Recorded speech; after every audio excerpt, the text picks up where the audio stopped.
ವೀಕ್ಷಕರೇ, ಕನ್ಯಾ ರಾಶಿಯವರಿಗೆ ಗುರುಬಲ ಪ್ರಾರಂಭ ಆಯ್ತಾ? ಹಾಗಿದ್ರೆ ಈ ಎಲ್ಲ ಕಷ್ಟಗಳಿಗೆ ಕೊನೆ ಸಿಕ್ಬಿಡ್ತಾ? ಈ ಜೂನ್ 2ನೇ ತಾರೀಕಿನ ನಂತರ ಗುರು ಮಿಥುನ್ ರಾಶಿಯಿಂದ ಕಟಕ ರಾಶಿಗೆ ಪ್ರವೇಶ ಮಾಡ್ತಾ ಇದ್ದಾರೆ. ಈ ಒಂದು ವರ್ಷಗಳ ಕಾಲ ನಿಮಗೆ ಯಾವೆಲ್ಲ ಅದ್ಭುತವಾದಂತ ಫಲಗಳು ಸಿಗ್ತಾ ಇದೆಯಾ? ಅಸಲಿಗೆ ನಿಮ್ಗೆ ಗುರುಬಲ ಇದೆಯಾ ಅಥವಾ ಇಲ್ವಾ? ಇದ್ರೆ ನಿಮಗೆ ಏನೆಲ್ಲ ಲಾಭಗಳಿದೆ? ಗ್ರಹಗಳ ಚಲನೆ ಯಾವ ತರ ಇದೆ? ಹಣಕಾಸಿನ ಸ್ಥಿತಿ ಯಾವ ತರ ಇದೆ? ವೃತ್ತಿ ಜೀವನ ಯಾವ ತರ ಇದೆ? ಲಾಭದ ವೃತ್ತಿಗಳು ಯಾವುದು? ಎಚ್ಚರಿಕೆಯ ವೃತ್ತಿಗಳು ಯಾವುದು? ನಿಮ್ಮ ಆರೋಗ್ಯ ಯಾವ ತರ ಇರುತ್ತೆ? ನಿಮ್ಮ ವಿದ್ಯಾಭ್ಯಾಸ ಯಾವ ತರ ಇದೆ? ನಿಮ್ಮ ಬಂಧು ಮಿತ್ರರು ಯಾವ ತರ ಇರ್ತಾರೆ? ದಾಂಪತ್ಯ ಜೀವನ ಯಾವ ತರ ಇರುತ್ತೆ? ಈ ವರ್ಷದಲ್ಲಿ ಏನಾದ್ರೂ ಹೊಸ ಪ್ರಯಾಣಗಳು ಮಾಡುವಂತ ಯೋಗ ಇದೆಯಾ? ಅಥವಾ ಈ ವರ್ಷದಲ್ಲಿ ಏನನ್ನಾದ್ರೂ ಆಸ್ತಿ ಪಾಸ್ತಿ ಖರೀದಿ ಮಾಡುವಂತ ಯೋಗ ಇದೆಯಾ? ಅಥವಾ ನಿಮ್ಮ ಸಾರ್ವಜನಿಕ ಜೀವನ ಯಾವ ತರ ಇರುತ್ತೆ? ಈ ವರ್ಷದ ಬಹುದೊಡ್ಡ ಎಚ್ಚರಿಕೆಗಳು ಯಾವುದು, ಮತ್ತೆ ಈ ವರ್ಷದ ಪರಿಹಾರಗಳು ಏನು ಅನ್ನುವಂತಹ ಇಷ್ಟೆಲ್ಲ ವಿಸ್ತೃತವಾಗಿರತಕ್ಕಂತ ವರದಿ ಇರತಕ್ಕಂತ ವಿಡಿಯೋ ಇದು. ನಿಮಗೆ ಪ್ರಾಮಿಸ್ ಮಾಡ್ತೀನಿ, ಕೊನೆ ತನಕ ನೋಡಿ. ಈ ವಿಡಿಯೋದಿಂದ ನಿಮಗೆ ಖಂಡಿತ ಉಪಯೋಗ ಆಗುತ್ತೆ ಅನ್ನುವಂತ ಭರವಸೆಯನ್ನ ನೀಡ್ತಾ ಮತ್ತೆ ತಡ ವಿಡಿಯೋ ಸ್ಟಾರ್ಟ್ ಮಾಡ್ಬಿಡೋಣ ಬನ್ನಿ ವೀಕ್ಷಕರೇ. ಈ ಕನ್ಯಾ ರಾಶಿಯವರ ಪಾಲಿಗೆ ಈ ವರ್ಷ ಅತ್ಯಂತ ಕುತೂಹಲಕಾರಿ ಹಾಗೂ ಮಹತ್ವದ ಬದಲಾವಣೆಗಳನ್ನ ಹೊತ್ತು ತರುತ್ತಿದೆ ಅಂತ ಹೇಳಿದ್ರು ತಪ್ಪಾಗಲ್ಲ.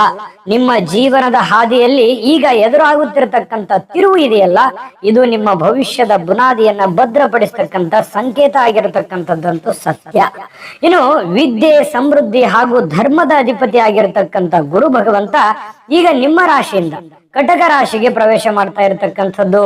ಅಂದ್ರೆ ಈ ಸಂಚಾರ ನಿಮ್ಮ ದೈನಂದಿನ ಬದುಕಿನ ಹಾಗೂ ವೃತ್ತಿ ಜೀವನದ ಮೇಲೆ ಅಭೂತಪೂರ್ವ ಪ್ರಭಾವ ಬೀರತಕ್ಕಂಥದ್ದಂತೂ ಸತ್ಯ. ಇನ್ನು ಜೂನ್ ತಿಂಗಳ ಆರಂಭದಿಂದ ಸರಿಸುಮಾರು 1 ವರ್ಷಗಳ ಕಾಲ ಗುರು ನಿಮ್ಮ ರಾಶಿಯಿಂದ 11ನೇ ಮನೆಯಲ್ಲಿ ಸಂಚರಿಸ್ತಾ ಇರತಕ್ಕಂಥದ್ದು. ಕನ್ಯಾ ರಾಶಿಯವರಿಗೆ ಈ ಅವಧಿಯಲ್ಲಿ ಅದ್ಭುತವಾಗಿರತಕ್ಕಂತ ಗುರುಬಲ ಪ್ರಾಪ್ತಿ ಆಗುತ್ತೆ. ಹೌದು, ನಿಮಗೆ ಗುರುಬಲ ಪ್ರಾರಂಭವಾಯಿತು ಜೂನ್ 2ನೇ ತಾರೀಕಿನ ನಂತರ ಅಂತ ಬಹಳ ಸ್ಪಷ್ಟವಾಗಿ ಇಲ್ಲಿ ಹೇಳ್ಬೋದು. 11ನೇ ಮನೆಯಲ್ಲಿ ಗುರುವಿನ ಸ್ಥಾನವನ್ನು ಲಾಭಗುರು ಎಂದು ಕರೀತಕ್ಕಂಥದ್ದು. ಆದ್ರೆ ಈ ಅವಧಿಯಲ್ಲಿ ನೀವು ಕೈ ಹಾಕಿದ ಪ್ರತಿಯೊಂದು ಕೆಲಸಗಳಲ್ಲೂ ಯಶಸ್ಸು ಸಿಗ್ತಕ್ಕಂಥದ್ದು, ಸಂಪೂರ್ಣವಾದ ಗುರುಬಲ ಇರತಕ್ಕಂಥದ್ರಿಂದ ಈ ಒಂದು ಯಶಸ್ಸು ಸಾಧ್ಯ ಅನ್ನುವಂಥದ್ದು. ಯಶಸ್ಸು ಇನ್ನು ಹೆಚ್ಚಿಗೆ ಆಗ್ತಾ ಹೋಗ್ತದೆ.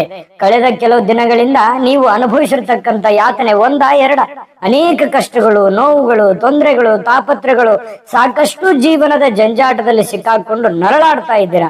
ಈ ಎಲ್ಲ ಒಂದು ಅಡೆತಡೆಗಳಿಗೆ ಒಂದು ಕೊನೆ ಆಗುವಂತಹ ಒಂದು ಸಂದರ್ಭ ಬಂತು. ಇದು ಬಹಳ ಸಮಾಧಾನಕರವಾಗಿರ್ತಕ್ಕಂಥ ಸಂದರ್ಭ. ನಿಮ್ಮ ಶ್ರಮಕ್ಕೆ ತಕ್ಕದಾಗಿರ್ತಕ್ಕಂಥ ಒಂದು ಫಲ ಸಿಗ್ತಕ್ಕಂಥ ಸುಸಂದರ್ಭ ಅಂತ ಹೇಳ್ಬೋದು. ಇನ್ನು ಈ ಒಂದು ವರ್ಷದ ಒಂದು ಗ್ರಹಗಳ ಚಲನೆ ಯಾವ ತರ ಇರುತ್ತೆ ನೋಡಿ. ಈ ಅವಧಿಯಲ್ಲಿ ಗುರು ಲಾಭ ಸ್ಥಾನದಲ್ಲಿ ಇರ್ತಕ್ಕಂಥದ್ರಿಂದ ನಿಮ್ಮ ಆತ್ಮವಿಶ್ವಾಸ ದುಪ್ಪಟ್ಟಾಗುತ್ತೆ. ಎಲ್ಲೋ ಒಂದು ಕಡೆ ಮಾನಸಿಕವಾಗಿ ಒಂಥರ ಎನರ್ಜಿ ಇರುತ್ತೆ, ಪವರ್ಫುಲ್ ಇರ್ತೀರಿ, ಮೈಂಡ್ ಸೆಟ್ ಚೆನ್ನಾಗಿರುತ್ತೆ, ಮನಸ್ಸಿನಲ್ಲಿ ಹೊಸ ಉತ್ಸಾಹಗಳು ಮೂಡ್ತಕ್ಕಂಥದ್ದು. ಶನಿ ಪರಮಾತ್ಮನು ಕೂಡ 6ನೇ ಮನೆಯಲ್ಲಿ ಸಂಚರಿಸ್ತಕ್ಕಂಥದ್ರಿಂದ ಶತ್ರುಗಳ ಬಾಧೆ ಸ್ವಲ್ಪ ಕಡಿಮೆ ಆಗತ್ತೆ. ನಿಮ್ಮ ಸಾಮರ್ಥ್ಯದ ಮೇಲೆ ನಿಮಗೆ ನಂಬಿಕೆ ಹೆಚ್ಚಾಗ್ತಕ್ಕಂಥದ್ದು. ರಾಹು ಕೇತುಗಳಿಂದ ಕೆಲ ಪ್ರಭಾವಗಳು, ಸಣ್ಣ ಪುಟ್ಟ ಗೊಂದಲಗಳು ಎದುರಾದ್ರೂ ಕೂಡ ಗುರುವಿನ ದೃಷ್ಟಿ ನಿಮ್ಮ ರಾಶಿಯ ಮೇಲೆ ಇರ್ತಕ್ಕಂಥದ್ರಿಂದ ಯಾವುದೇ ದೊಡ್ಡ ವಿಪತ್ತುಗಳು ನಿಮ್ಮ ಹತ್ತಿರ ಸುಳಿದೇ ಇರತಕ್ಕಂಥದ್ದು ಬಹಳ ಸ್ಪಷ್ಟವಾಗಿರುವಂತದ್ದು. ಇನ್ನು ಗುರುವಿನ ಕೃಪೆಯಿಂದಾಗಿ ಈ ಒಂದು ವರ್ಷ ನಿಮ್ಮ ಪಾಲಿಗೆ ಭಾಗ್ಯೋದಯದ ಕಾಲ ಅಂತ ಹೇಳಿದ್ರು ತಪ್ಪಿಲ್ಲ. ಇನ್ನು ನಿಮ್ಮ ಈ ಒಂದು ವರ್ಷದಲ್ಲಿ ಹಣಕಾಸಿನ ಸ್ಥಿತಿ ಯಾವ ತರ ಇರುತ್ತೆ? ನಾನು ಪ್ರಾರಂಭದಲ್ಲಿ ವಿಡಿಯೋದಲ್ಲಿ ಹೇಳಿದ್ದೀನಲ್ವಾ, ಕೆಲವೊಂದು ಹೈಲೈಟ್ಸ್ ಗಳನ್ನ ಹೇಳಿದೀವಿ, ಅದ್ರ ಬಗ್ಗೆ ನಾವು ಒಂದೊಂದಾಗಿ ತಿಳಿತಾ ಹೋಗೋಣ. ಇನ್ನು ನಿಮ್ಮ ಹಣಕಾಸಿನ ಸ್ಥಿತಿ ಈ ಒಂದು ವರ್ಷದಲ್ಲಿ ನೋಡೋದಾದ್ರೆ, ಈ ಒಂದು ವರ್ಷದಲ್ಲಿ ಆದಾಯದ ಮೂಲಗಳು ಹೆಚ್ಚಾಗುತ್ತೆ. ಹಳೆಯ ಬಾಕಿ ಇರತಕ್ಕಂತ ಹಣ ನಿಮ್ಮ ಕೈ ಸೇರ್ತಕ್ಕಂತ ಸಾಧ್ಯತೆ ಇದೆ. ಆರ್ಥಿಕವಾಗಿ ನಿಮ್ಮ ಒಂದು ಸಬಲರಾಗುವಂತಹ ಒಂದು ಸಾಧ್ಯತೆ ಇದೆ. ಅಂದ್ರೆ ಹಣಕಾಸಿನಲ್ಲಿ ಅದ್ಭುತವಾಗಿರತಕ್ಕಂತ ಜಯ ಗಳಿಸ್ತಕ್ಕಂತ ವರ್ಷ ಅಂತಂದ್ರೂ ತಪ್ಪಿಲ್ಲ. ಇನ್ನು ಲಾಭದ ವೃತ್ತಿಗಳು ಯಾವುದು ಅಂದ್ರೆ, ಈ ವರ್ಷದಲ್ಲಿ ಅತ್ಯಂತ ಲಾಭ ಕೊಡ್ತಕ್ಕಂತ ವೃತ್ತಿಗಳು ಯಾವುದು ಅಂತಂದ್ರೆ ನೋಡಿ, ಶಿಕ್ಷಣ ಕ್ಷೇತ್ರ, ಈ ಬ್ಯಾಂಕಿಂಗ್ ವ್ಯವಹಾರಗಳು, ಲೆಕ್ಕ ಪರಿಶೋಧನೆ ಹಾಗೂ ಈ ಅಡಿಟಿಂಗ್ ಮಾಡುವಂಥದ್ದು, ಕಲಾಕ್ಷೇತ್ರ, ಮಾಧ್ಯಮ ಕ್ಷೇತ್ರ, ಈ ಸೋಷಿಯಲ್ ಮೀಡಿಯಾ, ಲೇಖನ ಕಾರ್ಯಗಳು, ಕೃಷಿಗೆ ಸಂಬಂಧಿಸಿರ್ತಕ್ಕಂಥ ಉದ್ಯಮಗಳು ಹಾಗೂ ಸಾರ್ವಜನಿಕ ಸೇವಾ ಕಾರ್ಯಗಳಲ್ಲಿ ತೊಡಗಿಸತಕ್ಕಂಥ ಉದ್ಯಮಗಳಲ್ಲಿ ಬಹಳಷ್ಟು ಅತ್ಯಂತ ಲಾಭಗಳನ್ನ ಈ ಒಂದು ವರ್ಷದಲ್ಲಿ ಗಳಿಸುವಂತಹ ವೃತ್ತಿಗಳಿವು. ಇನ್ನು ಸ್ವಲ್ಪ ಎಚ್ಚರಿಕೆ ಇರಬೇಕಾಗಿರ್ತಕ್ಕಂಥ ವೃತ್ತಿಗಳು ಯಾವುದು ಅಂತಂದ್ರೆ, ಈ ಭಾರಿ ಯಂತ್ರೋಪಕರಣ ಉದ್ಯಮಗಳು ಮಾಡ್ತಕ್ಕಂಥದ್ದು, ಗಣಿಗಾರಿಕೆ ಕೈಗಾರಿಕೆ ರಿಯಲ್ ಎಸ್ಟೇಟ್ ಮಾಡತಕ್ಕಂಥವ್ರಿಗೆ ಮತ್ತು ಈ ಯಾವುದೇ ಒಂದು ನಿರ್ಧಾರ ತೆಗೆದುಕೊಳ್ಳುವಂತ ಮುನ್ನ ಈ ಯಾವುದೇ ಒಂದು ದೊಡ್ಡ ಇನ್ವೆಸ್ಟ್ಮೆಂಟ್ ಮಾಡ್ತಾ ಇದ್ದೀರಿ ಅಂತಂದ್ರೆ ಸ್ವಲ್ಪ ಎಚ್ಚರಿಕೆ ಬಹಳಷ್ಟು ಅಗತ್ಯವಾಗಿರತಕ್ಕಂತ ವಿಚಾರ. ಈ ಉದ್ಯೋಗದಲ್ಲಿ ಇರ್ತಕ್ಕಂಥವರಿಗೆ ಬಡ್ತಿ ಸಿಗುವಂತ ಸಾಧ್ಯತೆ ಇದೆ. ಇನ್ನು ವೇತನ ಹೆಚ್ಚಳ ಆಗುವಂತಹ ಒಂದು ಸಾಧ್ಯತೆಗಳು ಕೂಡ ಇದೆ. ನಿಮ್ಮನ್ನ ಕೆಲವು ಅವಕಾಶಗಳು ಹುಡುಕಿಕೊಂಡು ಬರ್ತಕ್ಕಂಥದ್ದು ಈ ವರ್ಷದಲ್ಲಿ. ಇನ್ನು ಉದ್ಯೋಗ ಬದಲಾಯಿಸಲಿಕ್ಕೆ ಬಯಸ್ತಾ ಇರತಕ್ಕಂಥವ್ರಿಗೆ ಇದು ಒಂದು ಒಳ್ಳೆ ಸಮಯ. ನನಗೆ ಇಲ್ಲಿ ಕಂಫರ್ಟಬಲ್ ಇಲ್ಲ, ನಾನು ಬದಲಾಯಿಸಬೇಕು, ನಾನು ಬೇರೆ ಕ್ಷೇತ್ರದಲ್ಲಿ ಪಾದಾರ್ಪಣೆ ಮಾಡ್ಬೇಕಂತವ್ರಿಗೆ ಖಂಡಿತ ಮಾಡಬಹುದು. ಈ ಒಂದು ಉದ್ಯೋಗ ಕ್ಷೇತ್ರ ಈ ತರ ಇದೆ. ಇನ್ನು ಬಹಳ ವಿಶೇಷವಾಗಿ ಈ ಆರೋಗ್ಯ ಯಾವ ತರ ಇದೆ, ವಿದ್ಯಾಭ್ಯಾಸ ಯಾವ ತರ ಇದೆ, ಬಂಧು ಮಿತ್ರರು ಯಾವ ತರ ಇರ್ತಾರೆ, ದಾಂಪತ್ಯ ಜೀವನ, ಪ್ರಯಾಣ, ಈ ಒಂದು ವರ್ಷದಲ್ಲಿ ಹೊಸ ವಸ್ತು ಏನಾದ್ರೂ ಖರೀದಿ ಮಾಡೋದು, ಆಸ್ತಿಪಾಸ್ತಿ ಮಾಡೋ ಯೋಗ, ಸಾರ್ವಜನಿಕ ಜೀವನ, ಈ ವರ್ಷದ ಬಹುದೊಡ್ಡ ಎಚ್ಚರಿಕೆಗಳು ಯಾವುದು ಮತ್ತೆ ಅದ್ಭುತವಾದ ಪರಿಹಾರಗಳು ಯಾವುದು ಅನ್ನೋದ್ರ ಬಗ್ಗೆ ಈ ವಿಡಿಯೋದಲ್ಲಿ ನೀವು ಮುಂದೆ ತಿಳ್ಕೊತೀರಾ. ಅದಕ್ಕಿಂತ ಮುಂಚೆ ನಿಮಗಾಗಿಯೇ ಒಂದು ಚಿಕ್ಕ ವಿಡಿಯೋ ಇದೆ, ಅದನ್ನ ನೋಡ್ಕೊಂಡ್ ಬನ್ನಿ. ಉಳಿದಿರುವಂತ ಮಾಹಿತಿ ತಿಳಿಸಿ. ವೀಕ್ಷಕರೇ, ನೀವಿನ್ನೂ ನಿಮ್ಮ ಜಾತಕ ಬರಸೇ ಇಲ್ವಾ? ನಿಮ್ಮ ಮಕ್ಕಳ ಜಾತಕ ನೀವಿನ್ನೂ ತೆಗೆದುಕೊಂಡೇ ಇಲ್ವಾ? ಜಾತಕ ತಗೊಳ್ಳುವಂತದ್ದಕ್ಕೆ ಒಂದು ಸುವರ್ಣ ಅವಕಾಶ ಇದೆ. ಈ ವಿಡಿಯೋದ ಕೆಳಗಡೆ ಅಂದ್ರೆ ಡಿಸ್ಕ್ರಿಪ್ಷನ್ ಇದೆ, ಈ ವಿಡಿಯೋದಲ್ಲ, ಈ ವಿಡಿಯೋದ ಕೆಳಗಡೆ ಡಿಸ್ಕ್ರಿಪ್ಷನ್ ಇದೆ. ಆ ಡಿಸ್ಕ್ರಿಪ್ಷನ್ ಅಲ್ಲಿ ಒಂದು ಲಿಂಕ್ ಇದೆ. ಆ ಲಿಂಕಿನ ಮೇಲೆ ಕ್ಲಿಕ್ ಮಾಡಿದ್ರೆ ಮತ್ತೊಂದು ವಿಡಿಯೋ ಓಪನ್ ಆಗುತ್ತೆ.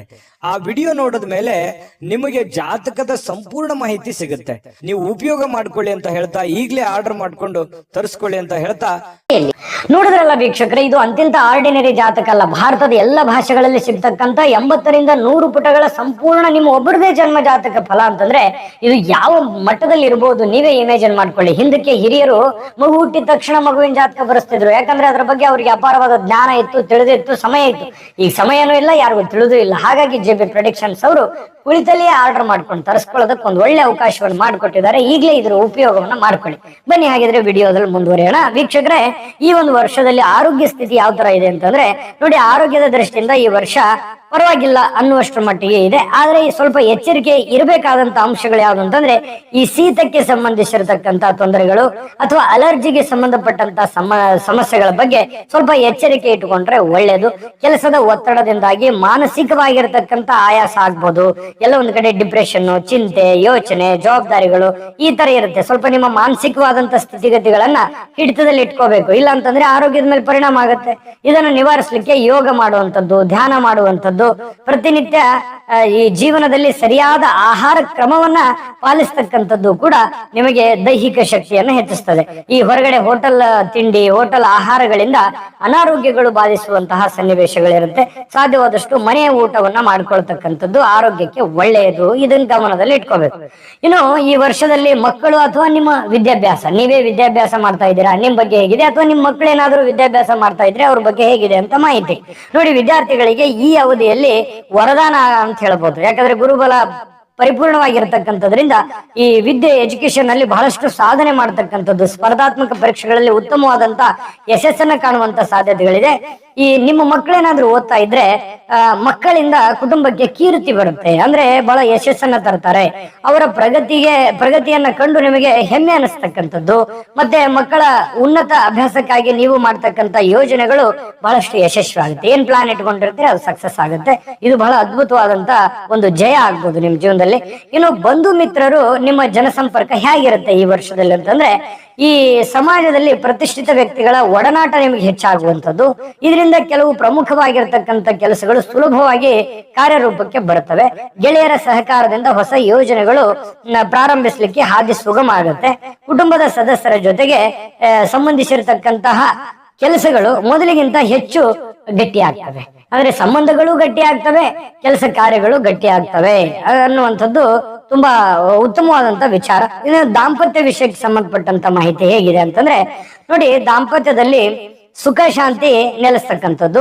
ಸಂಗಾತಿ ನಿಮ್ಮನ್ನ ಅರ್ಥ ಮಾಡ್ಕೋತಾರೆ. ನಿಮ್ಮ ಕಷ್ಟಗಳೇನು, ನಿಮ್ಮ ನೋವುಗಳೇನು, ನಿಮ್ಮ ಸಮಸ್ಯೆಗಳು ಏನು ಅನ್ನೋದ್ರ ಬಗ್ಗೆ ಮಾನಸಿಕವಾಗಿ, ಭಾವನಾತ್ಮಕವಾಗಿ ಅವ್ರು ಅರ್ಥ ಮಾಡ್ಕೊಳ್ತಾ ಇರ್ತಕ್ಕಂಥದ್ದು. ಅಂದ್ರೆ ನೀವು ಎಲ್ಲವನ್ನೂ ಓಪನ್ ಆಗಿ ಹೇಳ್ಬೇಕಾಗಿಲ್ಲ, ಅವ್ರು ಅದನ್ನ ಅರ್ಥ ಮಾಡ್ಕೊಂಡು ನಡೆಯುವಂತಹ ಸನ್ನಿವೇಶಗಳು ತುಂಬಾ ಚೆನ್ನಾಗಿರತಕ್ಕಂಥದ್ದು.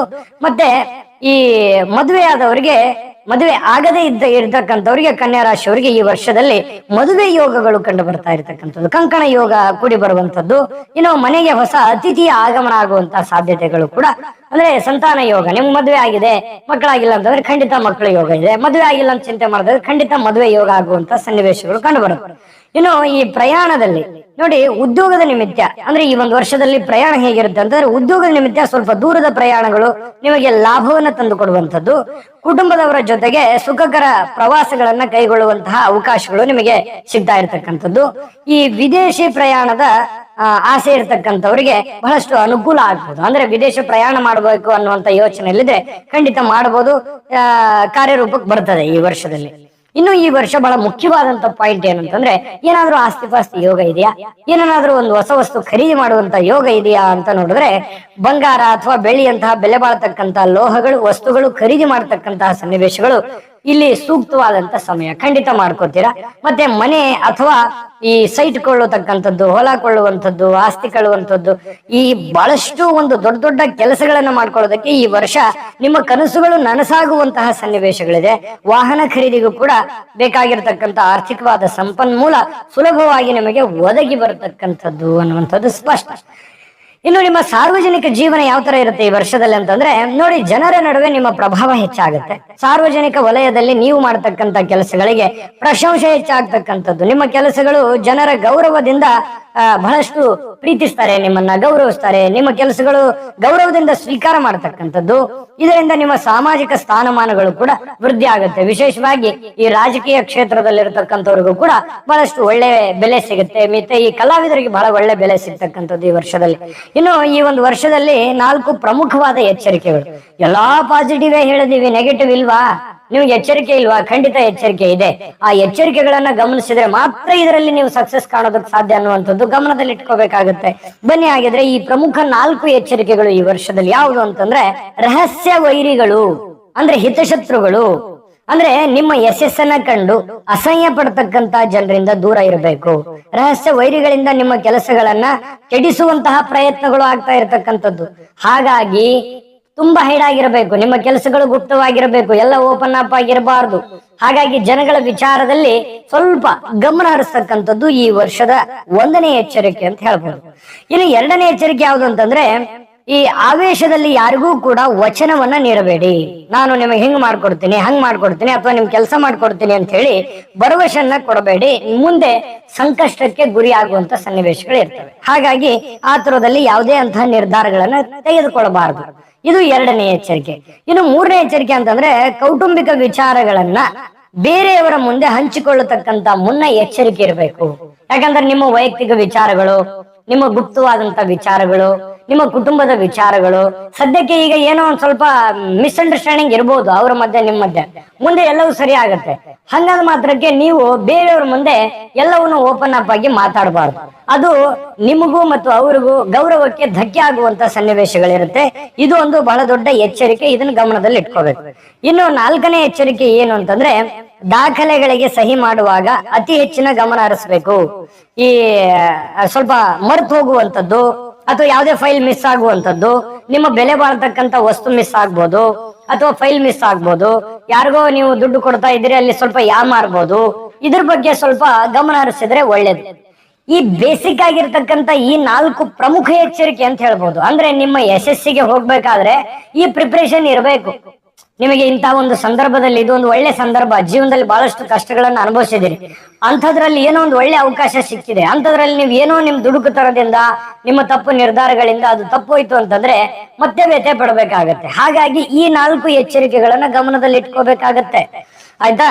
ಇನ್ನು ಈ ವರ್ಷದಲ್ಲಿ ನಿಮ್ಗೆ ಎಲ್ಲಾ ಒಳ್ಳೆ ಫಲ ಇದೆ ಅಂತ ಹೇಳಿದ್ವಲ್ಲ, ಆ ಎಲ್ಲ ಒಳ್ಳೆ ಫಲ ಸಿಗೋದಕ್ಕೆ ಅಷ್ಟೇ ಒಳ್ಳೆ ಪರಿಹಾರಗಳು ಬೇಕು. ಅಂದ್ರೆ ಮಾತ್ರ ನಿಮಗೆ ಆ ಎಲ್ಲ ಫಲಗಳು ಸಿಗೋದಕ್ಕೆ ಸಾಧ್ಯ ಆಗುತ್ತೆ. ಹಾಗಾಗಿ ಆ ಒಳ್ಳೆ ಫಲಗಳು ಸಿಗೋದಕ್ಕೆ ಇರುವಂತ ಪರಿಹಾರಗಳು ಯಾವುದು ಅನ್ನೋದ್ರ ಬಗ್ಗೆ ಖಂಡಿತ ಮಾತಾಡೋಣ. ಆದ್ರೆ ಅದಕ್ಕಿಂತ ಮುಂಚೆ ಈ ವಿಡಿಯೋ ಹೇಗೆ ಅನಿಸ್ತು ಅನ್ನುವಂತ ನಿಮ್ಮ ಅಮೂಲ್ಯ ಅಭಿಪ್ರಾಯ ನಮಗೆ ತುಂಬಾ ಮುಖ್ಯ.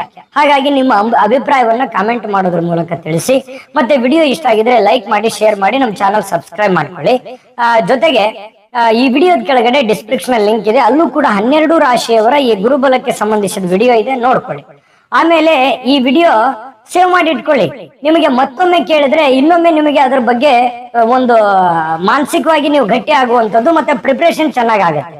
ಹಾಗಾಗಿ ವಿಡಿಯೋನ ಸೇವ್ ಮಾಡಿ ಇಟ್ಕೊಳ್ಳಿ. ಬನ್ನಿ ಹಾಗಿದ್ರೆ ನಿಮ್ಗೆ ಪರಿಹಾರ ಏನು ಈ ವರ್ಷದಲ್ಲಿ ಅನ್ನೋದ್ರ ಬಗ್ಗೆ ನೋಡೋಣ. ನೋಡಿ, ಪ್ರತಿ ಬುಧವಾರ ಶ್ರೀ ಮಹಾವಿಷ್ಣುವಿನ ದರ್ಶನವನ್ನ ಮಾಡ್ತಕ್ಕಂಥದ್ದು, ಮಹಾವಿಷ್ಣುವಿನ ಆರಾಧನೆ ಮಾಡ್ತಕ್ಕಂಥದ್ದು, ಸಹಸ್ರನಾಮ ಪಠಣ ಮಾಡ್ತಕ್ಕಂಥದ್ದು. ವಿಷ್ಣುವಿನ ಸಹಸ್ರನಾಮ ಪಠಣ ಮಾಡ್ತಕ್ಕಂಥದ್ರಿಂದ ಬಹಳಷ್ಟು ಅದ್ಭುತವಾದ ಫಲ ಸಿಗುತ್ತೆ.